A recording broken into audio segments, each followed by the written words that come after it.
Asante sana, Madam Mwenyekiti.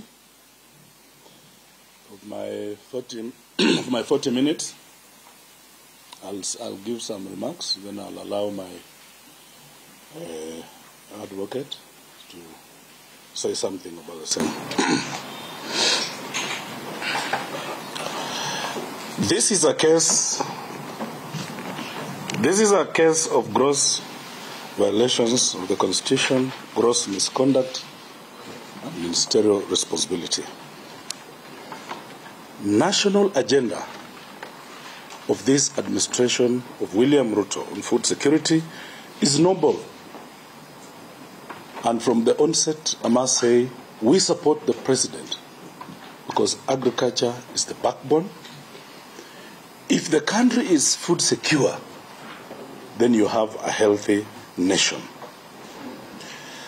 It is too critical a matter for this country to be jeopardized. Madam Chair, various violations meted out against innocent Kenyans through distribution of fake fertilizer, as we will be demonstrating to this noble committee. Consumer rights have been violated, and someone must be held accountable. Ministry of Agriculture and Livestock has got a head who must take responsibility. In fact, in serious democracies, by now, the minister should have resigned. Honorable Committee. This is one of the flagship of Honorable William Ruto. And as I said, we support the president. And that is why I'll draw your attention to the voting in the House. Honorable Chair, it was bipartisan. It was bipartisan. That is how serious this matter is. I've looked at the responses from my good friend, and indeed is my friend, Mithika Linturi. There is a lawyer saying that says, I would wish that this should become this, so that I don't listen to what the Honorable Minister is trying to say. That, Honorable Chair, 149 members of Parliament, and indeed those who were in the House that day, will understand that there were more people. Cards were not working, and the Speaker ruled on this.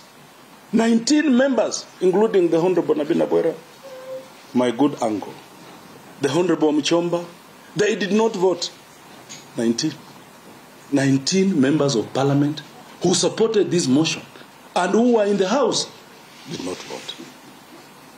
It should be understood that 24 members of Parliament were out of the country, had petitioned the Clerk of the National Assembly if they can vote virtually. 24.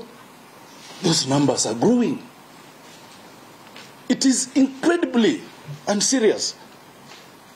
Honestly, a whole National Assembly saying something is wrong. Something is wrong. And it will be whatever happens to this case, it will be it will be not business as usual. Because that voting, it was a vote of no confidence to the minister. It has consequences.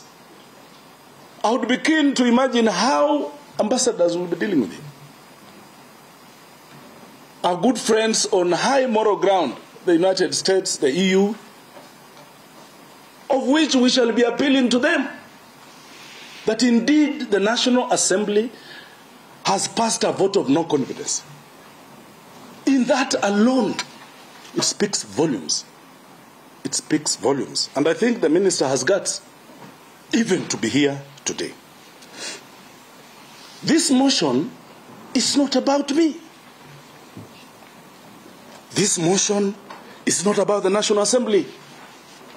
I had some good friends in Meru saying we are targeted. No, we have very many good Merus, including my good friend, who is at times my lawyer. He's a good Meru. He's a good Meru. It's not about Merus. Merus are good people, and I want it to be understood in this committee. It is not about Kenya Kwanza. Honorable Chair, it's not about Azimio. It is Honorable Franklin Mithika Linturi versus the Republic of Kenyan farmers and diaspora.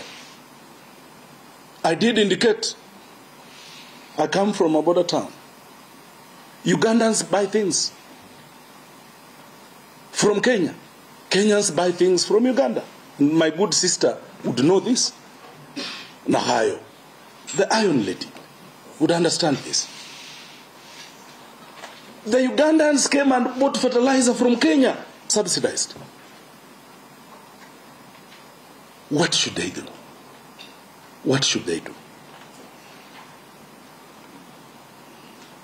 I have looked at the document submitted by my good friend Mithika Linturi. And it's nothing more than a love letter from a jilted lover.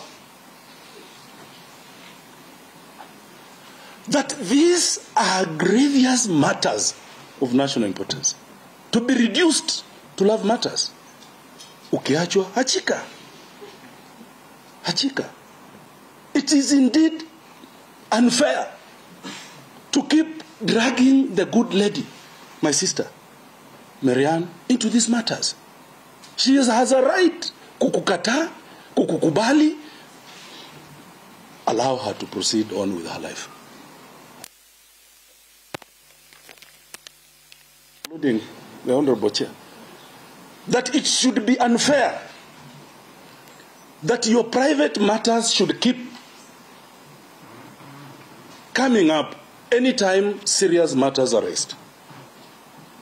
The good lady should be left in peace because she has a life, she has a family, she has children, and she needs to move on.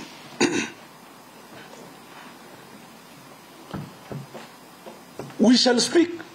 This is a select committee. We shall say that which we want to say and that which we think is important to this committee. I did indicate yesterday that very many people approached me to drop this motion. I refused. And in fact, I told one of them, I'm different from the Honorable Mithika Linturi. It should be understood, Honorable Chair, that the Honorable Mithika Linturi started a process such as this. This was going to be the second one in the new constitutional order.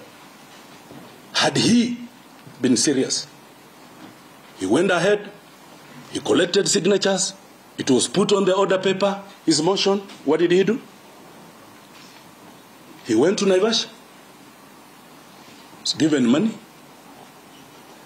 and love. Chair. That indeed it is a demonstration. Chair, I have a point of order. Point of order by Yes. Honorable Judge. We've made it very clear that any statements made by a witness, the sponsor, or the respondent must be substantiated. Allegations have been made about going to Naivasha, money being exchanged. Unfortunately, we do not have any substantiation on that. Let's not use this opportunity to malign one another. I think we should observe decorum, and we have to welcome.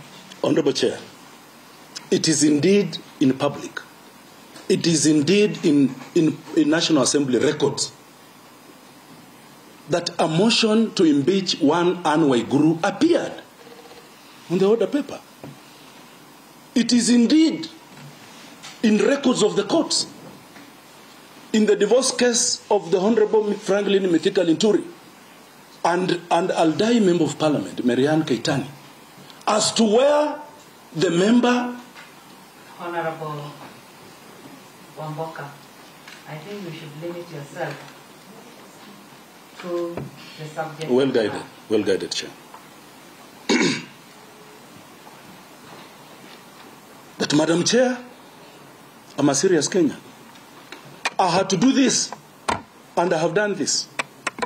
Those who don't know, I'm defined by Bayaya, Bala, Banyangali, and Watachoni clans.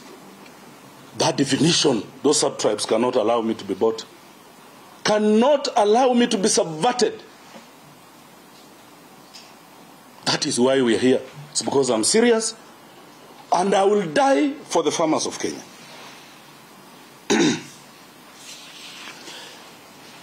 The Honorable Minister has dragging me in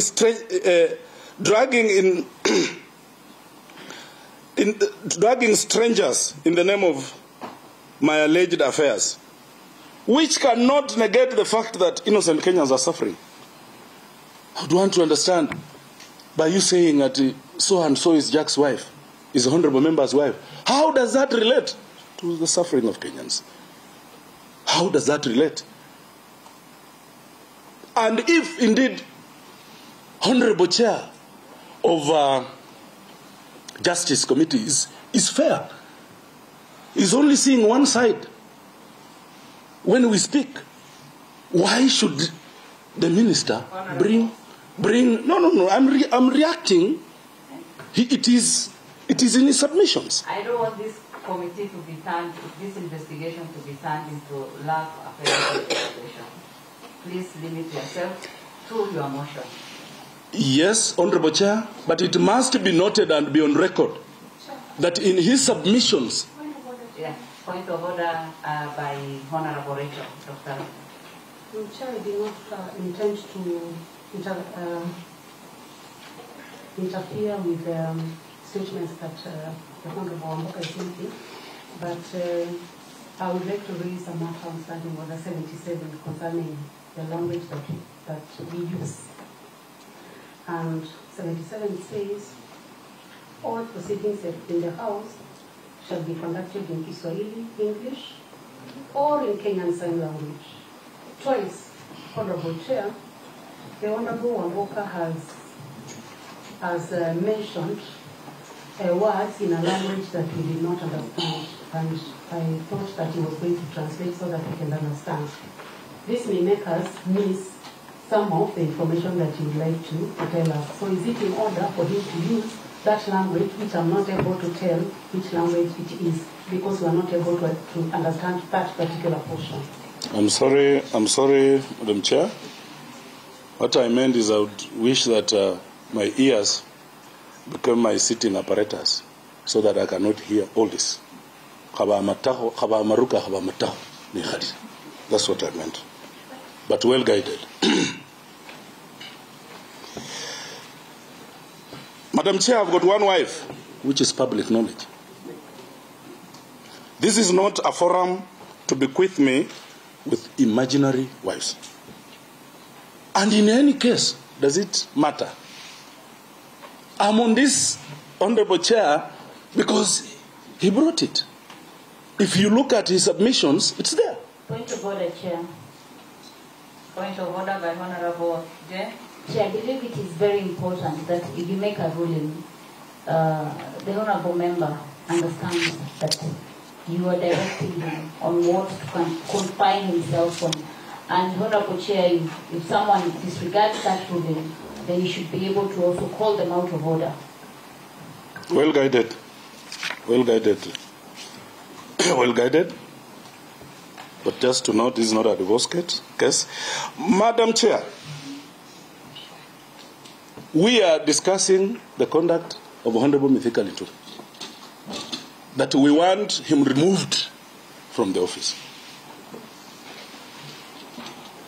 Out of this world, I was just imagining, when he was being interrogated to be minister, he said he has in excess of 30 cases in court. We are all Kenyans, members of parliament. Why him? Why him? Why him?